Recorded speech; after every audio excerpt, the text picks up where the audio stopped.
welcome to the Art of Being Human. I've been talking about forgiveness, and I'm going to continue for this segment with forgiveness and talk to you about things that maybe I haven't broached before about it. I want to first take a look at this chart. I was intending to do it last week and didn't get it. But forgiveness, we need to forgive other people in order to get wholeness and wellness, and I've talked about that before. We also need to accept the forgiveness that has been extended to us. Sometimes we're not willing to do that. Sometimes we even need to forgive ourselves. So the forgiveness is toward other people, and we've talked about that, doing it to them and for them, whether they're aware of it or not, whether they accept it or not. But we also need to accept forgiveness that has been extended to us. And we have a need to forgive ourselves. So you can see from this that forgiveness really is an action. It's an emotional action. You're not doing anything physically, but as you're thinking about it, you make a decision. You make a decision to forgive the person who's hurt you, to forgive the person that's abused you, or to forgive the person that caused you to be in an accident, and all of that kind of thing. You choose. It's an actual choice. When you make that choice to forgive, it goes down in different levels till it gets to be a very deep kind of forgiveness where your whole attitude toward the individual who has hurt you is changed. Now, it doesn't mean that the event has changed. It doesn't mean that what happened didn't happen. You're going to remember what happened, but it's not going to haunt you. I suppose it's like a lot of things. When you go into a state of grief, it's so intense to begin with, and yet as time goes on, the intensity of it lessens. And if you talk about the grief that you experienced, yes, the grief, the situation is still there. What happened happened. Your loved one died, or whatever it was, but it no longer grabs at you with the intensity that it did. It remains more of a fact that you remember than something that has emotional power over you. What you really don't want to have happen is have the things that hurt you in the past or even in the present have emotional power over you. You don't want that to happen. Because once you have something that has emotional power over you, it controls the way you think. It controls sometimes what your actions are. It controls what you do. It just controls your life too much, and you don't want that. So forgiveness is an action. It's actually a decision. It is a process because it goes at different levels. And forgiveness and trust are separate issues. Because you forgive somebody doesn't mean that you trust them. It doesn't mean that you'll ever trust them. You're letting go of something that happened to you that's awful. But at the same time, it doesn't mean you're going to become buddy-buddy with the person who did it to you. You know, you're not going to become friends necessarily with the person that you've forgiven. You are taking an action, a mental and emotional action that's going to help you to be free, and is going to release you from the trauma that you have experienced. Emotional forgiveness or forgiveness is more a help to you than it is to the person that you've forgiven. It does clear the air, but no longer does it grab at you. Whatever happened to you that's so awful that you had a problem and that you needed to forgive, it doesn't control your life anymore. It's a fact in history. It's a fact of something that happened to you. It's a fact that you can remember, but you don't have to bring it up, and you don't have to experience the emotional angst that goes along with it. So it is an action. It is a process, and when you forgive, and that doesn't mean you're going to trust the person that you need to forgive. I know there's I read it in a book, I think it was Dobbin's book. He said something like, if you put your hand in a door jamb, you're talking to somebody, and somebody comes along with a sick sense of humor and slams the door and gets your hand caught in the door, it will hurt like everything. Are you required to forgive them? Yes, you're required to forgive them. Are you required to put your hand back in the door jamb so they can do it again? Absolutely not. When you forgive somebody, their power over you is broken. And I want to mention about the power. We don't stop to think about power.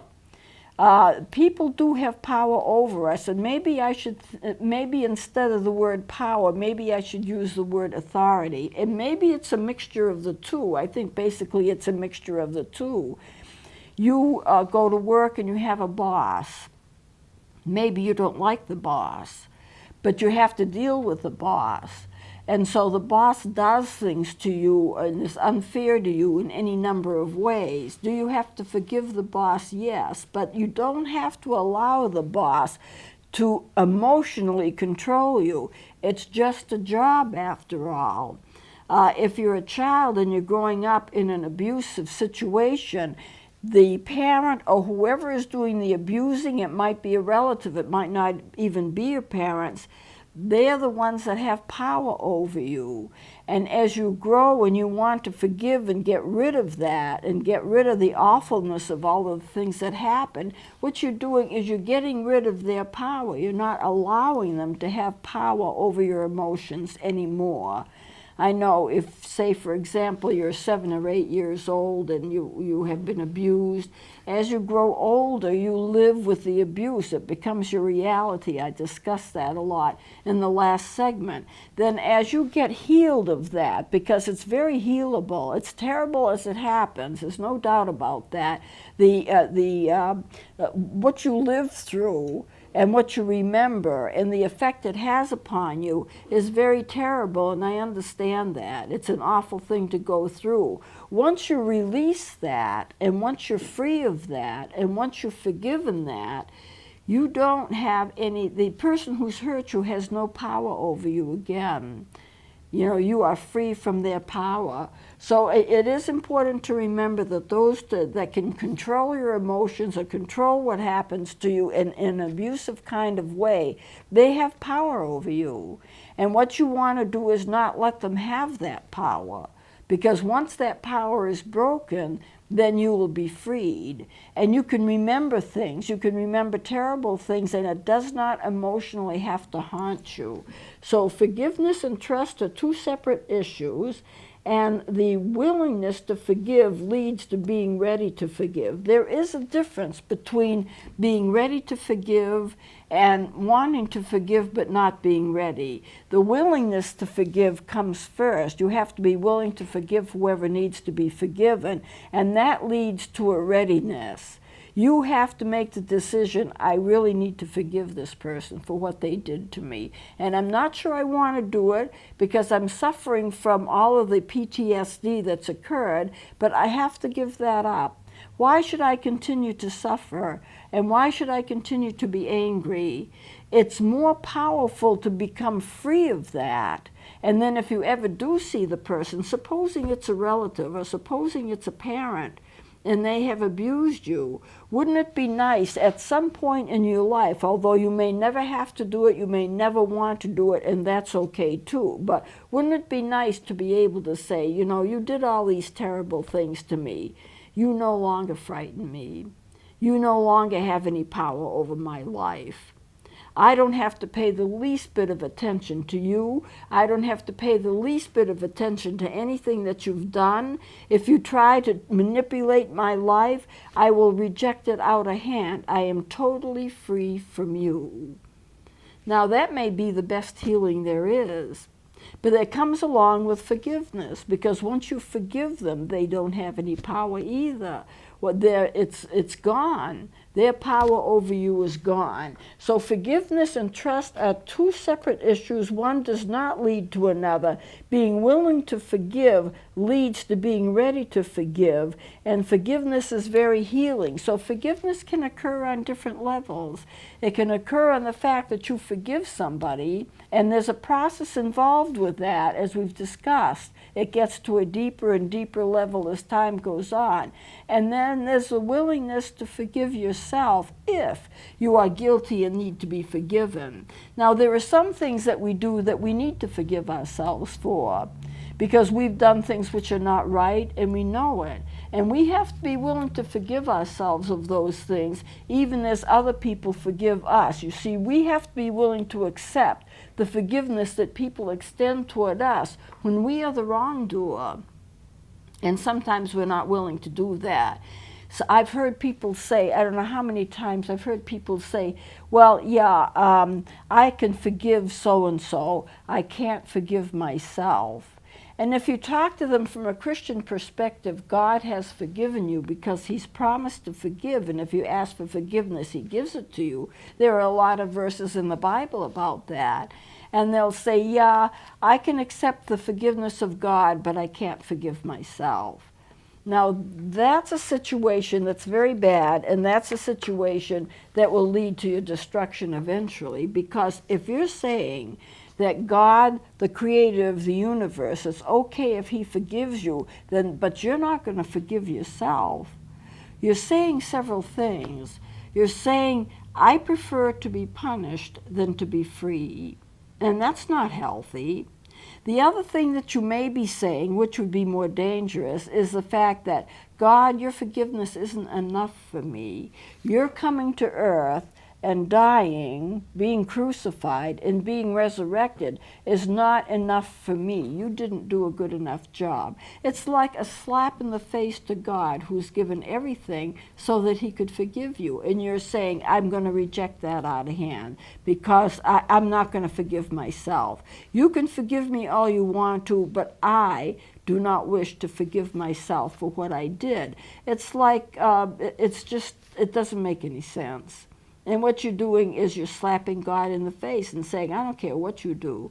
What I do is more important than what you do. If you forgive me, that's fine. I have a need to suffer because of what I've done wrong. Well, people who have common sense would rather be free than to suffer. You can't have any greater forgiveness than that which God gives you.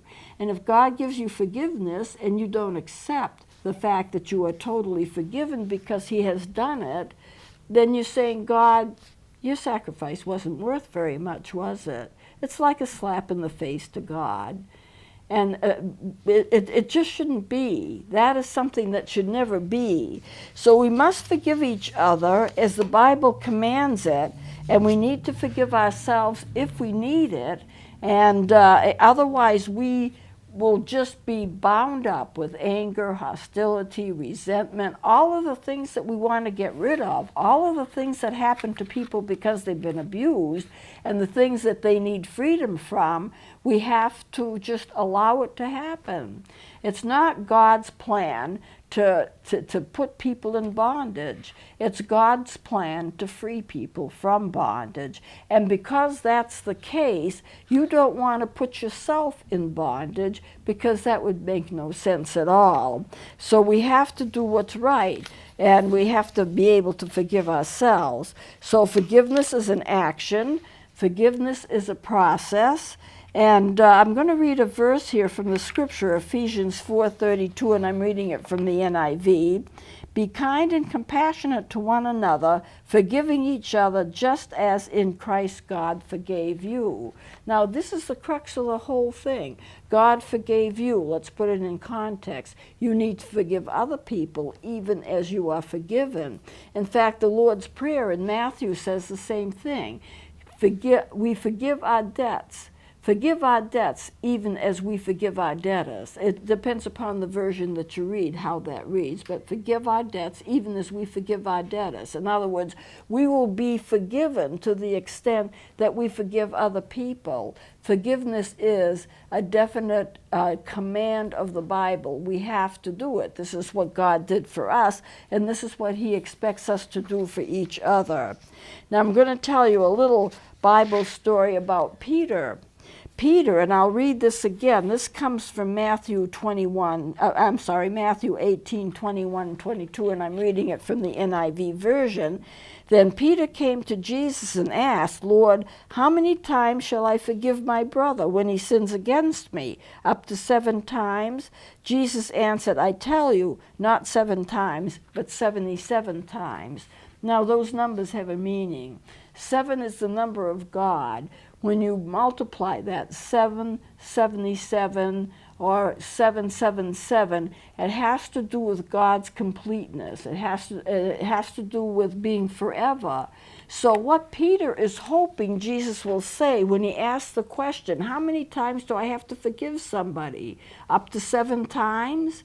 He's trying to get Jesus to put a number on it. Well, 7 times is enough.